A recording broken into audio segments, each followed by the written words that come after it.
अरे पराजिती अरे हो नहीं सकता, अरे पराजिती अरे हो नहीं सकता रे सत्य पर शान होता है।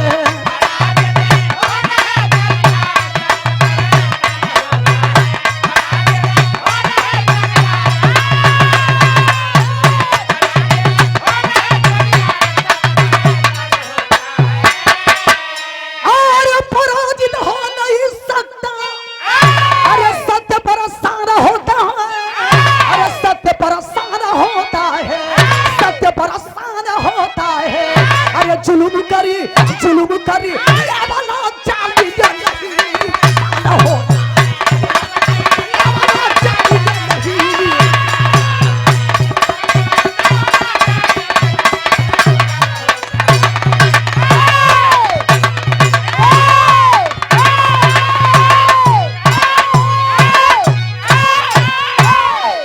रहे दे बेटा, धीरे धीरे गरम होके दे। हाँ धीरे धीरे गरम हो।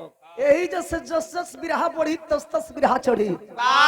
बिरहा के अंदर कवि जी जरूरी छंद के अंदाज लिखल बहादुर।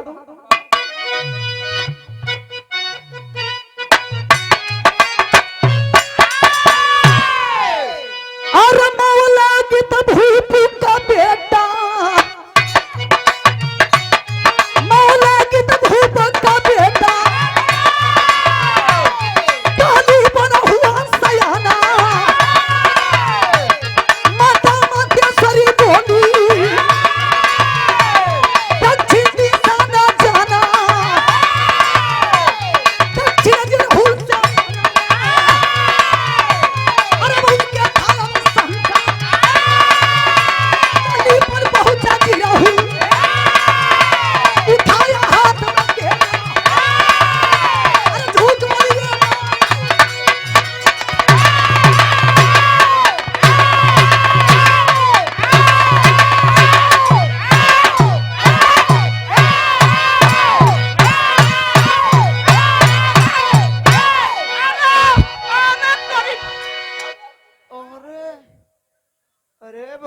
अरे ओकरा पकाएगा ना उतर रे। ई काहे रे?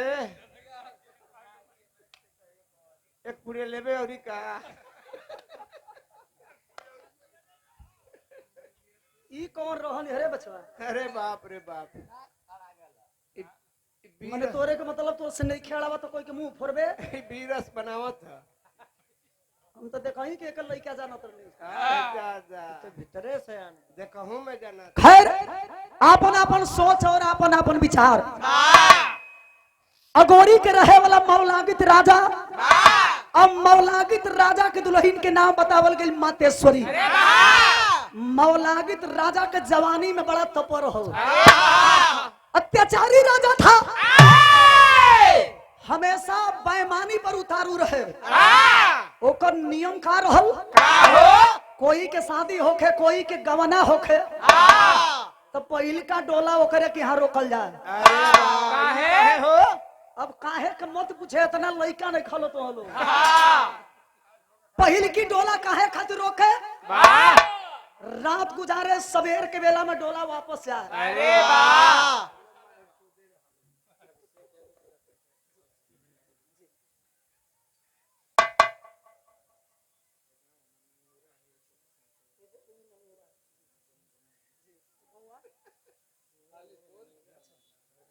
अच्छा ननियौरा में आप मानी आदरणीय श्री अभिषेक यादव जी खलीसापुर के पावन धरती से, और बड़ा भाग्य होला कि नानी के और नाना के धन मिलेला। ननियौरा में आप पानी और सौभाग्य बा माला और 200 रुपया देके आप स्वागत के लिए बनी। नाना नानी के मामा मामी के सम्मान बढ़ावत रही और आने वाले समय में माता रानी करे कि जिंदगी के हर मोड़ पर आपको सफलता मिले। उस माँ को हम बधाई देना चाहेंगे जिसके आंचल में आप जैसे फूल खिले हैं। स्वागत भाई आपो के। और जिला पंचायत के आप सदस्य भी बानी, स्वागत बदन नेताजी के हमरे ओर से। माता रानी करे कि जौन बा आपके सोच जौन बा। और संतोष यादव जी बीडीसी पद के प्रत्याशी महोदय, अच्छा पूर्व रह चुके हैं अनामिका रोड लाइन्स के संचालक महोदय सादर 151 रुपया दे के स्वागत के लिए बनी महोदय के बहुत बहुत प्रणाम। बीडीसी सदस्य ना वहां के पहले भी आप रह चुके हैं, तो रंगमंच की ओर से आप दोनों मित्रों को हम कोटि कोटि नमन करते हैं। मवलागित राजा का गोरी में बड़ा तप रहल। अच्छा जेकर ज्यादा चलेला चलान ओकर धरती पर गोड़ ना रहेला। मवलागित राजा अत्याचारी राजा था। कोई का बियाह होके चाहे गवना होके पहिल की टोला ओकरे दुआरी पर रोकल जा। आ दुआरी पर रोकला के बाद जब रात गुजारे तो डोला फिर वापस जा। वही अगोरी के रहे वाला मवलागित राजा के बेटा जेकर नाव पर दलीपना जब जवानी पे आई देहिया उठ के चले हो। कैसे हो? देहिया उठ के चले। एक दिन माई कला रे बेटा तनी होश में रहो। होश में रहो बेटा। अभी कहा जन तोर दूधा के दांत अभी टूटल है कि ना टूटल है? इतना ऐंठ के चलो ठीक ना हो। बेटा तनी जवानी पर अलार्म दे, काबू रख। अभी लड़का बड़े इतना ऐठल ठीक ना है। वो समय रहल कि तोर बाबू ऐठत रहो। आज के बाद तोरे माई का देश हो, पूर्व जाई है, पश्चिम जाई है, उत्तर जाई है, लेकिन तोरे माई के हुकुम हो। आज के बाद रे बेटा कबो दक्षिण दिशा में मत जाइए, भुलाइयो के मत जाइए।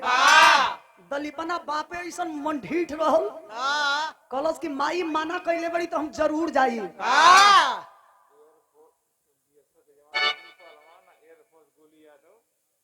एयरफोर्स के जवान गोलू यादव जी और एयरफोर्स के जवान बीएसएफ के जवान आदरणीय श्री सोनू पहलवान जी करकापुर के पावन धरती से सादर 100 रुपया देके स्वागत के लिए बनी जा। जय हिंद आपको हमारे तरफ से। कहलस की सुन ही दे ही मत तोड़। एगो समय रहल कि तोर बाबू बड़ा जवानी में उल्हा फानत रहो। आज के बाद दक्षिण दिशा में मत जाइए। नया नया खून बा, नया नया जोश बा। तुरंत घोड़ा पर बैठल लगाम कसलस लगल हिनावत जब पहुंचल दक्षिण दिशा में तो देखा था कि जिरौल के अंदर जमीन पर खाली मर्दन से हड्डी जोन बा पड़ल बा। मैं धरतिया जोन बा खाली मर्दन के हड्डी से भरल हो। देखल शरीरिया में आग लगई। अरे बाप रे बाप, यही हड्डी के कारण बा कि हमर माई दक्षिण दिशा में आवे से रोकत रहली हो। घरे पहुंचल जाए के माई के गर्दन पर तलवार सटा दिहलस। का हो कहेला आदमी कि माई के दिल मोम के सम्मान होला। तू माई ना तू का साई बड़ू। ये बतावा कि जिरहुल के अंदर जमीनिया पर जोन मर्दन का हड्डिया पड़ल बा, ये हड्डिया के राज का हो ना बतैबू ते दुनिया में जिंदा ना बचबू। माई मतेश्वरी रोवे लगली। रो के जब सच्चाई बतावे लगली तो कवि जी बिरहा में तर्ज लिखत रहे मास्टर।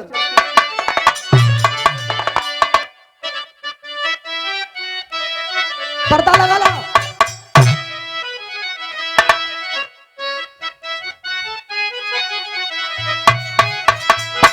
जब बिरहा में गीत लिखाए लगल मास्टर तो हमारे रामा गुरु जी, रामा कवि जी जो गाजीपुर के हैं, इन लगा तर्ज लिखलो यही देवर लोग खाती।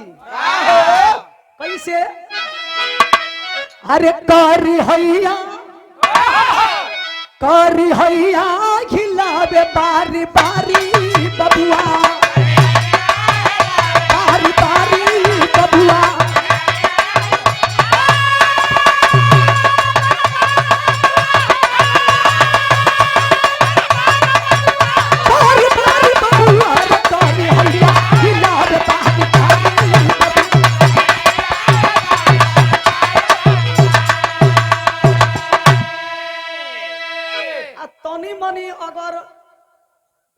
जहर ऐसा छुआई तो छुआ तो कि अब का यही के बदला तो तनी मनी लगा दे तो का हो जाई? का होई?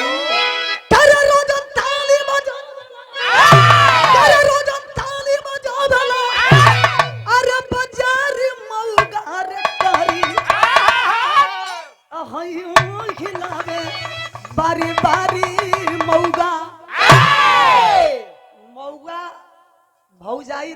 कह सकेली सो कहां से बाड़ा भौड़ुआ बा एक नंबर के ई बाड़ा जा बाबा तब भाई कुछ भी कह सकेली सो हाँ देवरो कम बड़ा सा ना हो ओहो लागत थोड़ा सा लुगा खोले हाँ तो वही देवरन खाती भौजाई कहले रहली बिरहा में भाव लिखल गई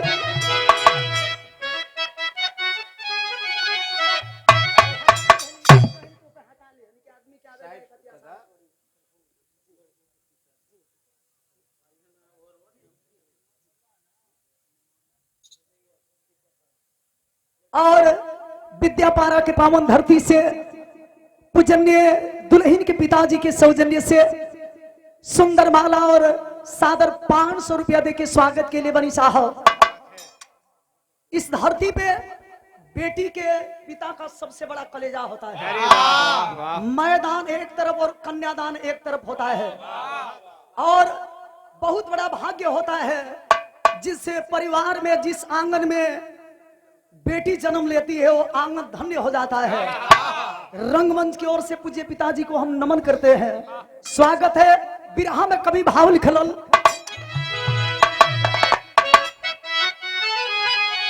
माई समझावा तरीका से अरे तो रंबौसी भाई जब जवानी बबुआ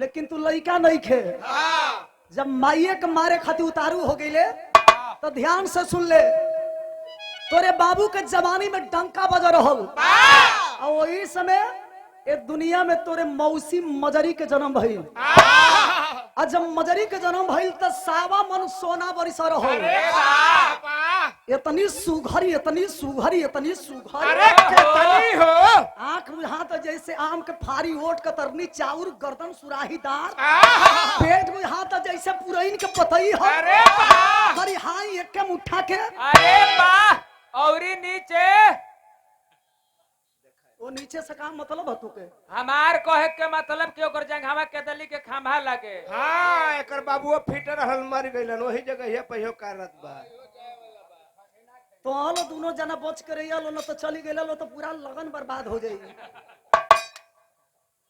जब तोर मौसी मदरी के धरती पर जन्म भइल तोरे बाबू के जब जानकारी मिलल बर्दाश्त ना कैलन जाके सौरिये में घुस गइलन ऊ कहे खाती आ घुस के जब तोरे मौसी के चेहरा देखलन जाय के कलाई में करिया धागा बांध देलन ऊ कहे हो ई लड़की जब छोट बिया तो इतनी सुंदर बिया जहिया जवानी पर आई साला गजबे होई जवानी कब आवेला हो जब जवान होई राय समानी तो ठीक है और ना तो जहां हम सब टेढ़िया के चली तेक जबरी राखो धागा बांध देलन धीरे धीरे तोर मौसी मजरी जब जवान भइल वीर लोरी के यहाँ खबर गई जब मेला देखे इलहन गोरी में वही मेलावा में तोरे मौसी से वीर लोरी के नैन चार हो गई गर्मी सूर्य से होती है तपना जमीन को पड़ता है नजर नजर से मिलती है साला तड़पना इस दिल को पड़ता है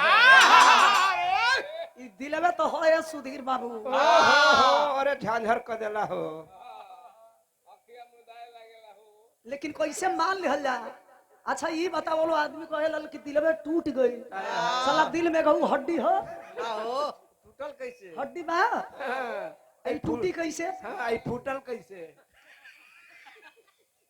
एक गलत बात है प्यार लैला मजनू में हुआ था, हीर राझा में प्यार हुआ था। वाह गरी के रुआ ऐसन प्रेमी लो। हेलो जान, हेलो बाबू। यहाँ नहीं आओगी। प्यार होता है गरी के लड़कियों हुए बड़ी से। हाँ तो इहो के जब दूसर का बिरहिया बिरहा का गलो हम देखे नहीं हो खूब ओने बतियावे। अच्छा तो हाई देखी बतौनी की जवानी कभी कभी इंसान के ओ मुकाम पर पहुंचा देले जहां कोई के सोच ना रहे। अरे वाह जब वीर लोरी के नैन चार भरी मजरी से तुरंते अंगूठा काट के ले जाके मांगी में अरे मजरी ना हो। तू मजरी हमके समझेलू का? तू कौना मजरी से कम लागत अरे हो? हम मजरा है हो। जाके जब मांग में भरल हम ताना मरली। वाह मर्द हो अगर जांघी में कुबत हो माई दूध पियो लेबे तो जहिया हम डोला लेके चलबो गौरा में वही दी जानब की खाटी मर्द हो। इतना बतिया जब दलीपना सुल्लत के रे बाप रे बाप हमरे मौसी के देन से मौसा में हमरे बाबू में लड़ाई भई। और लड़ैया के देन बाकी बहुत सारा वीर मारल गइल। मुझे अनाथ बनाने वाला कोई और नहीं बल्कि मेरा सगा मौसा है। अपने ही तलवार से वीर लोरी की गर्दन काटूंगा और काट करके अगोरी का पानी बचाऊंगा। उठाए के तलवार जब मारे चलल तो कभी जी बिरहा में तर्ज निकलल बहादुर।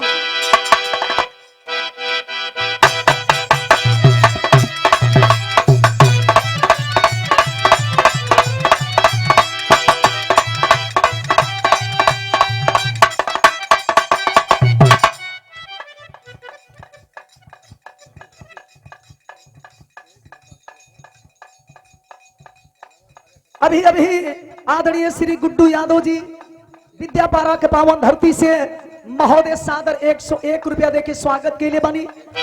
और आदित्य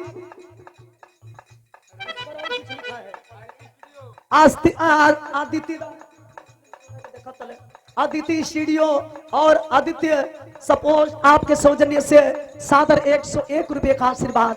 बहुत बहुत प्रणाम। यह गीत बड़ा तहलका मचोले रहो। गोरी राती था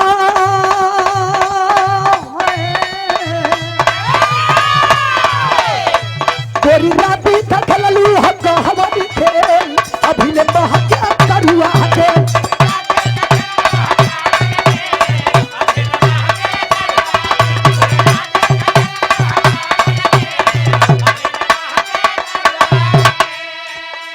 गोरी अपन जवानी तू कहलू से गोरिया पर जवानी तू कहलू से अभी ले बहके करुआ के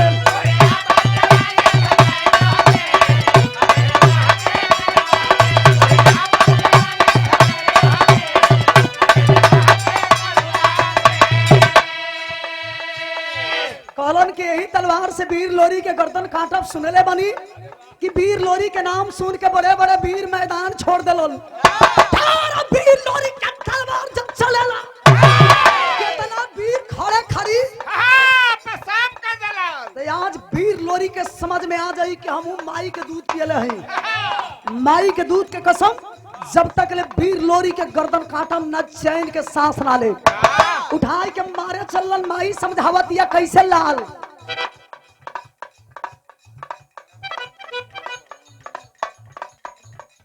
और पूजनीय लक्ष्मण पहलवान जी जंगीपुर के पावन धरती से पहलवान जी सादर 200 रुपया और माला देके स्वागत के लिए बनी। रंगमंच की ओर से पहलवान जी के स्वागत बा। और सौभाग्य है आप सब पहलवानी करते हैं और पूरे हिंदुस्तान का मान और सम्मान आगे करते हैं। हम कलाकारों के लिए गर्व की बात है। इसी तरह से माँ आपको बनाए रखे। ऐसे तो देवे के कुछ काबिले नहीं की जा हमनी के रुआ सब खुदे देता नहीं हमनी के मांगना था नहीं जा। ये रुआ सबके आशीर्वाद बिरहा में भाव लग गई। यही बगले में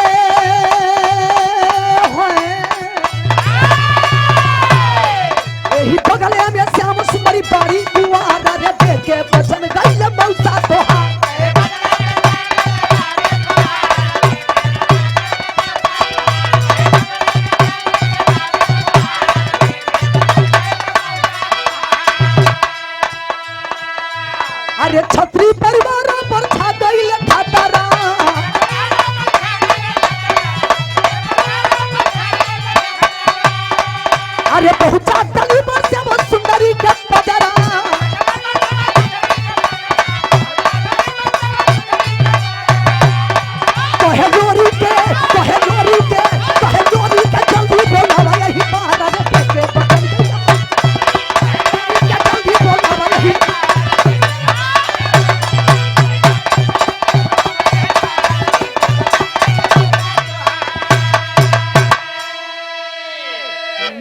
हमेशा अपना बचवन के समझावल करेली।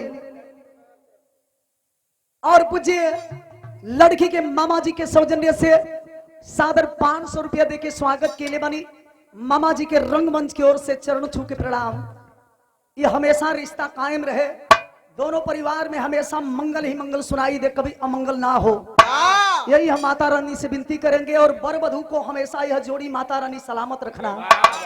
ए बाबू माई समझावा तड़ी के बेटा, देख अभी लड़का बड़े लड़ाई कल ठीक ना हो।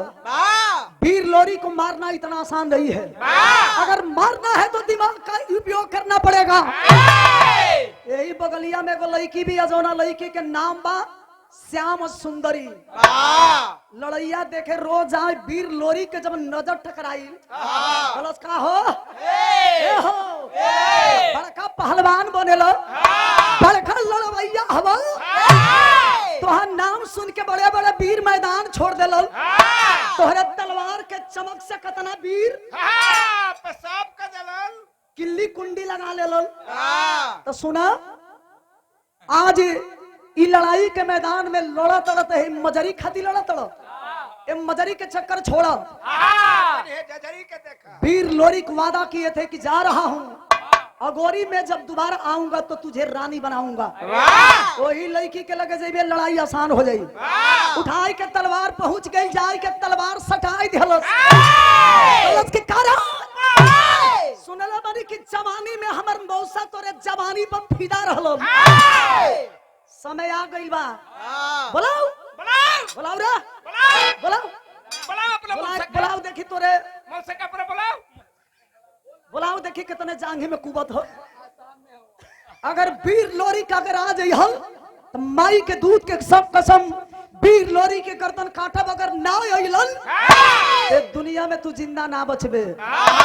रोवे लगल तो कभी जी बिरहा में तेरी के भाव लिखल बहादुर।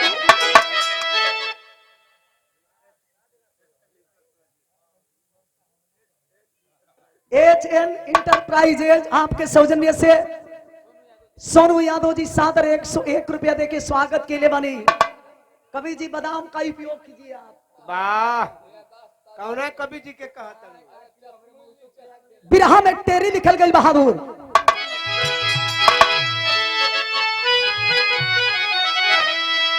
अरे तेगा से तेगा बाजी जंग में, बाबू तेगा से तेगा बाजी जंग में, अरे बचेगा नहीं दोबारा या कर गिर हो बाजी हो बाजी हो।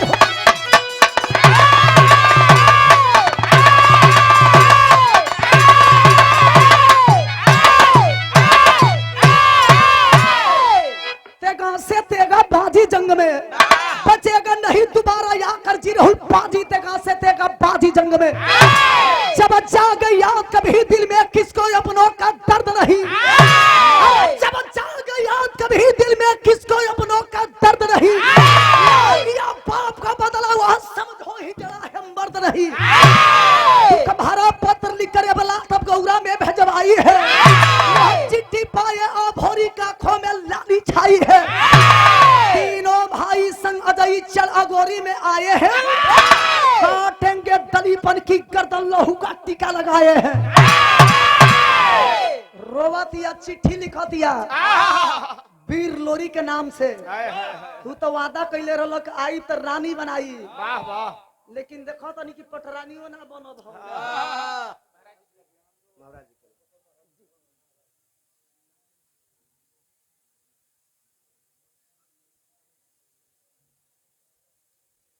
महाराज के द्वारा आशीर्वाद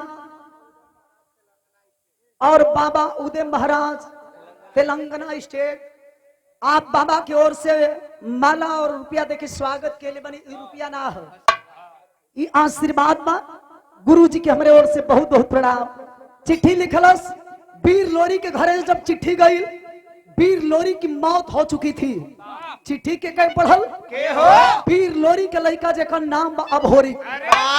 चिट्ठिया के पढ़लन मन ही मन सोचे लगलन, अरे बाप रे बाप, एगो समय रहल अरे बाप के नाम के डंका बजत रहल।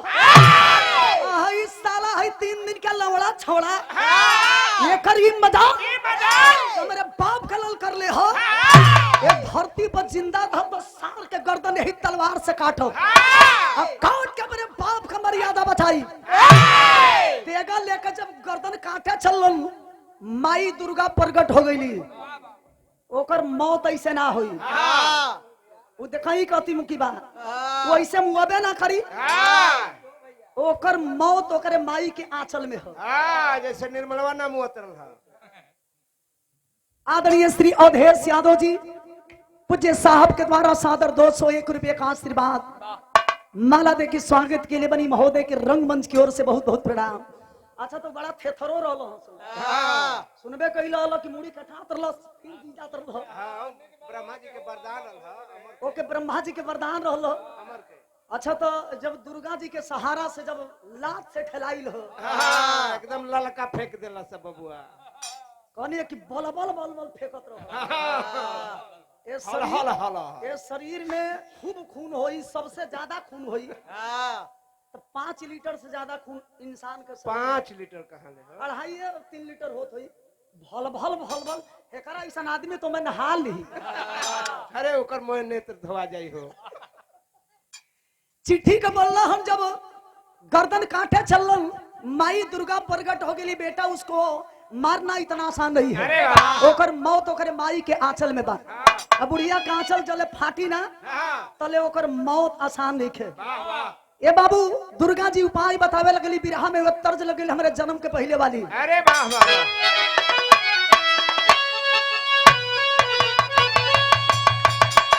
ए घड़ी जौन निकला तड़ी से भौक से निकला तड़ी से ट्रेंडिंग में हो जाता रही सा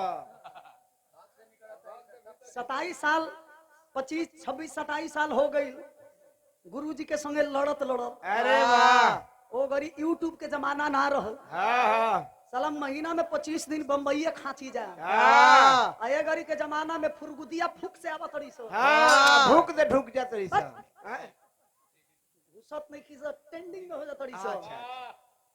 लेकिन अभी इतना दिन तक आप लोग के आशीर्वाद से आदमी टिकल है कम ना है। अरे वाह कवि जी हमारे जन्म के पहले के तर्ज कैसे लिखल बहादुर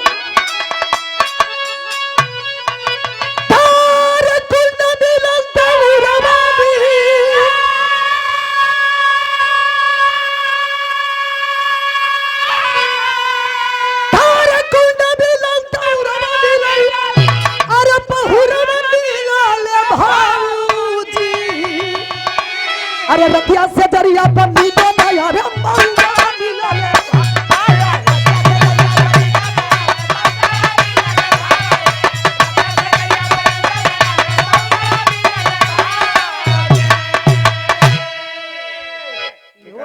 यो आज सोचिहन कि का पगलाइल हिय हाँ केकरा के मौका कह दो यहाँ के थोड़े कहत अच्छा उ ननदी कहले हाँ रहो उ मौका ना हो तो सौदा हो रुपया ना रही चली एक बेरा भोजन ना रही चली लेकिन मांगी के सिंगार जेकर कमजोर मिल जाए कमजोर कमजोर के मतलब चौनी दब अरे वाह मतलब नस दब हमारे ऐसा चढ़ा के अगर हमारा ऐसा मेहरारू मिल जाए वही नस के धके मल दही सार जुड़ा जइहन एकरा मतलब कहियो पाले पड़ल बड़ाई हमार त कोई हली मलाई यही से तो बेचारा जिंदगी भर भाग भाग के खाली बिरहा के टेरी बोललो घरे तो ध्याने ना दिहलो काहे का घरवा करबू तई बहरो बर्बाद में हो रुका जाए। घरे तो ध्याने ना दिहलो जिंदगी भर बिरहा के टेरी भाग भाग के बोललो हाँ यही शंकर बाबूजी सोहाग रात मना दलन भाग गई ई त हितव एगो अलगे ई अपना भाई के समझाइबू ना ऊ मना दिलन तू ओजे का करत रहे अरे भैया सफाई अभियान में रहे कपड़ा लेके एकदम फुहर बड़ल तो हम खैर बिरहा से दिमाग ना हटे कवि जी बिरहा में बड़ा सुंदर भाव लिखत रन तारे कुटिया बड़ा दुर्भाग्य साधु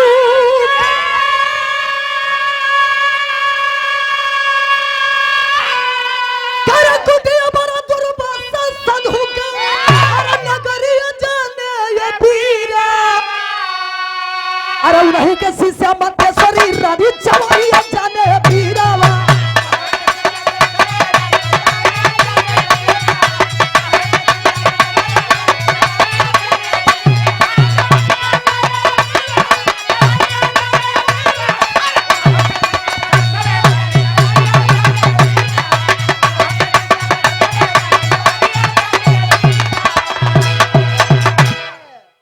बेटा ऐसे ही पावर ब्रेक मारल कर, हाँ बिरहा एकदम शॉर्टकट में चले। माई मतेश्वरी एगो साधु बनल, वही साधु जी के शिष्या है, जौना साधु जी के नाम बा दुर्वासा। खाली नमवा लेवल हो कि बुढ़िया चले खातिर तैयार हो जाई। आ जब वही रास्ता में आई तो हम लोग के काम हो दोनों जना के, तीनों जना के ई ड्यूटी दिहल जाता है का कि बुढ़िया का आंचल तीनों जना मिलके फाड़ दिहल। अरे जाए तो हम अकेले फाड़ देबो। गई लो जोगी के भेष बनाए के जाके कहल मौसी पाला गिला, जल्दी चलो बाबा बोलौलो हन, पेट में बड़ा तेज दर्द हो के कर हो बाबा के। अच्छा चलो बाबा जल्दी बोलौलो हन, मरे वाला हवन। माई मतेश्वरी अपन चलली है बेग में, एकदम बाइक बेग में चलो थे, उनके कहाँ पता हो। और जब रास्ता में तीनों भाई को लेके अइलन, ऐसा ही खोदे हो ऐसा ही, अरे जो फाड़ दे वो कहे कि वो फाड़, वो कहे कि वो फाड़। लेकिन जब तीनों भाई मिल के बुढ़िया के आंचल के फाड़ल लो, बुढ़िया का भास हो गई कि आंचल फटला का मतलब कि आज हमारे बेटा के मौत हुई। बेटा के रक्षा करे खातिर वही बगल में एगो जोगी बड़न, जौने जोगी के नाम बा शिव शंकर जोगी, अमर के वरदान मिलल हो। ये धरती पर कौनो माई के लाल हो जोगी के मारे वाला पैदा नहीं खेले ले। सोचलस बुढ़िया के जाए कि वही जोगी बाबा से अपने बेटा के जान के भीख मांगो। जब चलली हो तो कभी जी बिरहा में चौलरिया का भाव लिखल बहादुर।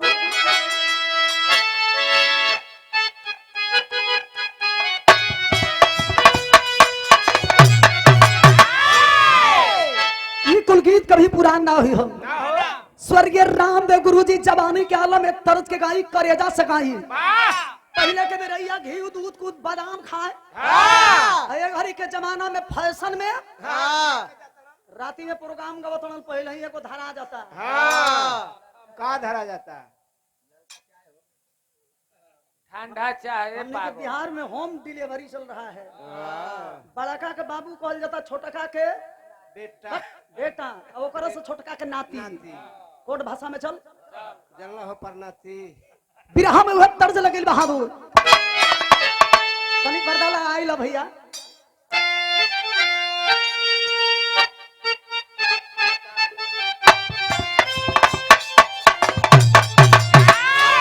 आधा पेट के खाई ला जवानी पर के मरल बड़ा खड़ेला। मीरा मूर्ति जल्दी चढ़ेली ना चढ़ेली तो उतरे कहाँ तक नहीं खे बचवा। तो का करबू डॉक्टर के जान लेबू का। डॉक्टर के बात नहीं की कहत, हम पर्दा के बात कहत नहीं। अब अरे पारू मर कमर लचकनी तो पारू मर कमर लचकनिया, पारू मर कमर लचकनिया, कोई की जाती हुई का पलिया गड़ी के झूले।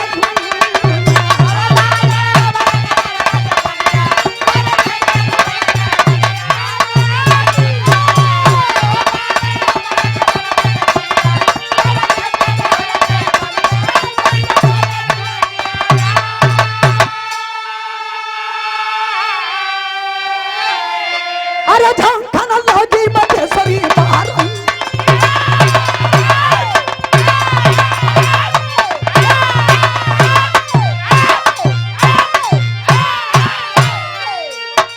झंखन लगी मतेश्वरी मारल, झंखन लगी मतेश्वरी मारल, गाय दी आती हो विपत्ति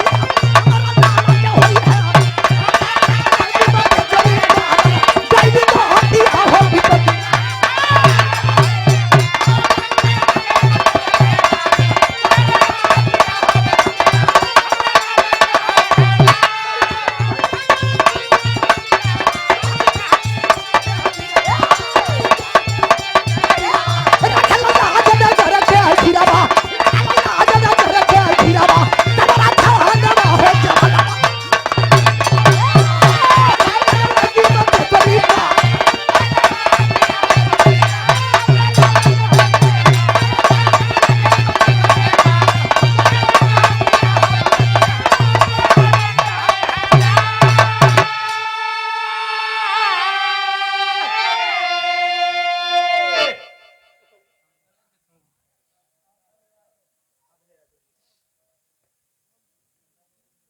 आदरणीय श्री अभय यादव जी आपके सौजन्य से सादर 101 रुपया दे के स्वागत के लिए बनी महोदय के बहुत बहुत प्रणाम। झंखन लगी मातेश्वरी मारल गईली मतिया विपतिया हमारे लाल के हुई है ना। अमर था जोगी शिव शंकर बिरावा जाके कहली उनसे पिरावा रखला लाज नगर के हिरावा तो के अमर के वरदान मिलल हो। ये धरती पर कोनो माई के लाल तो के मारे वाला पैदा नहीं खे जाय के पानी बचाइलो 3 गोला आइल बड़ोसो कैसन कैसन बाणो आई सरवा तीनों बड़ा रुपया हो सो यानी कि भेष भूषा ज्यादा तो कैसन हो कैसन एगो तो तनी नाटे हो लेकिन चिकन छाकन हो आ एगो बा उ बड़का बड़का बार रखले हो आ दूसरका जवन बा उ जोगी के भेष में हो। शिव शंकर जोगी बाबा कहलन चिंता मत कर बस बताई देलू अब जहे भेटाई लो ही जरेलो अरे ऊपर रेलो नीचे रेलो बगल रेलो बगल रेलो पीछे रेलो तोड़ दे कहियो हम आज ये पाक पर भेटाई रहल है कोई उखाड़ दे माही हम तुरंत जब जोगी बाबा हाथ में धनुष बाण लेके चलल माई दुर्गा के आसन हिले लगल जिंदगी भर वीर लोरी के हमारे बल पर लड़ाई जीतलन अरे जांघी के खून पियनी जितना लड़ाई जीतलन वीर लोरी अहिरे के वंश के बखेला हमारे तलवार के ए साड़ी साजी बड़ा हंसते उनिया सावतनी राजू यादव जी फदनापुर के पावन धरती से साहब स्वागत कर रतनी रंगमंच की ओर से आपके तुरंते उठाए के जब जोगी बाबा चलन माई दुर्गा जी के आसन हिले लगल सोचा तड़ी माई दुर्गा की बुझा तक हमारे सेवकन के जान बची ना जब जान बचावे खातिर ब्रह्मा जी के दरबार में जाए लगली तो कवि जी 4 लाइन लोरकी के भाव लिखलन बहादुर भाई खत्म हो गए भैया हेलो हेलो हेलो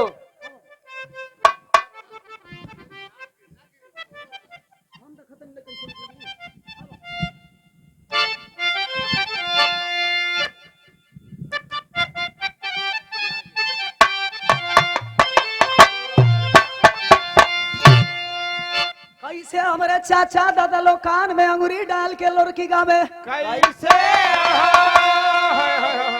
दौड़ के चली भैली दुर्गा दौड़ के चली भैली दुर्गा बहिनिया हो पारा बैलिया भयापुर में देवी हो बैलिया भयापुर में देवी हो कि बारमा के जहादारा छपले भरवा नहीं भैया छपले भरवा नहीं भैया कागा जाओ हो जोगी छपले बची नहीं बीरावा छपले बची नहीं बीरावा सेवा हो तुरंत दुर्गा जी पहुंच गई अभयापुर में आय अभयापुर में जाए के ब्रह्मा जी के समनवा हाथ जोड़ ले ली भाई हो न तांस तोहरे बहिनी के सेवकन के मर्यादा दाव पर लगल हो बहिन के बात मानो और जोगिया के अमर के काम का जल्दी फाड़ दो जब रिक्वेस्ट करे लगली तो कवि जी अल्लाह के भाव लिखलन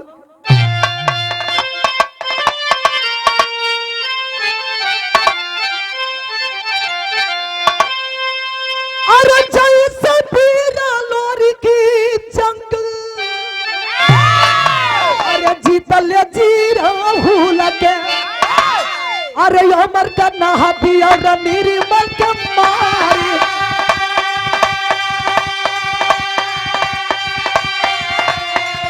अरे अमर का नहाती और निर्मल के भार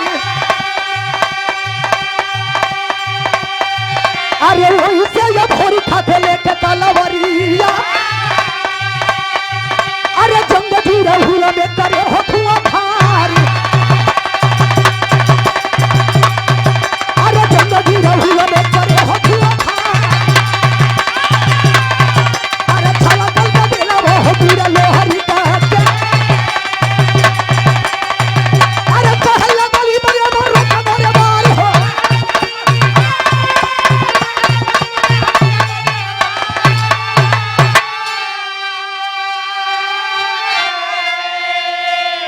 तुरंते दुर्गा जी जाए के पैरवा पकड़ ली है ब्रह्मा जी कलन बही न तो का फटक के दो यहाँ कोई चलान चलने वाला नहीं है हमने जो लिख दिया है उसे मिटाने वाले नहीं है कहली कि कम से कम बहिनी पर ध्यान दो अगर ना ध्यान देव तो मेरे सेवकन के जान बची ना ये दुनिया के लोग भाई बहन के रिश्ता के नाम पर थूके लगे हो मजबूर होकर के ब्रह्मा जी जब जोगी बाबा के कागज फरलो हन उड़ान भर के लड़ाई के मैदान में पहुंचली आज जाए के तुरंते वीर लोरी के लइका भोरी से कहली अरे बेटा अरे अब के देरी कैले बड़ा उठा ले तलवार जैसे तोर बाबू अमर करना हाथी और निर्मल के मार के और गोरी पर विजय प्राप्त कैले रहलन उठाए के मार के दलीपना के गर्दन नाच के धरती पर गिर जा माई दुर्गा के इशारा भइल तलवार उठाए के जब खींच के मरलो हो गर्दनिया धरतिया पे गिर के लगल नाचे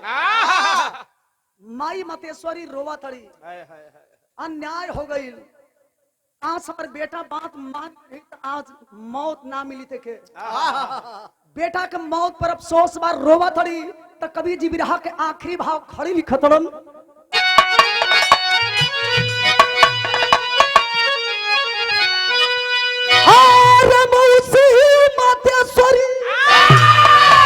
अरे मधुरोव मनी मनाया जा अरे अपने ललन क्या अरे कफन तनुड़ा जाए अपने ललनी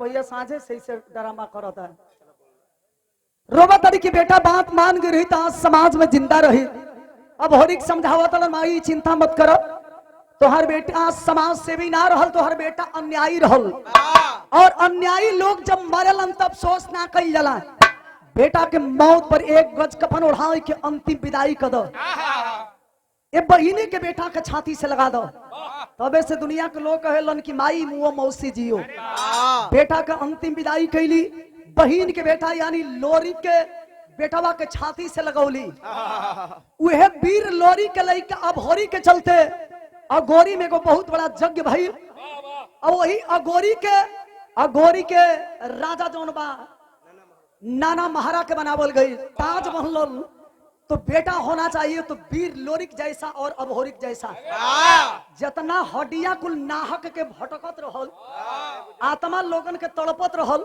ओकरा खातिर का कैलन आई कभी लिखते हैं अरे नाना महारा के और जाओ न जा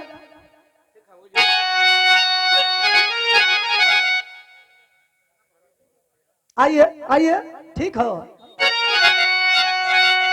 अरे नाना महारा के भोरी की ताज पहिराए अरे अगोरी में बहुत बड़ा यज्ञ कर रहा है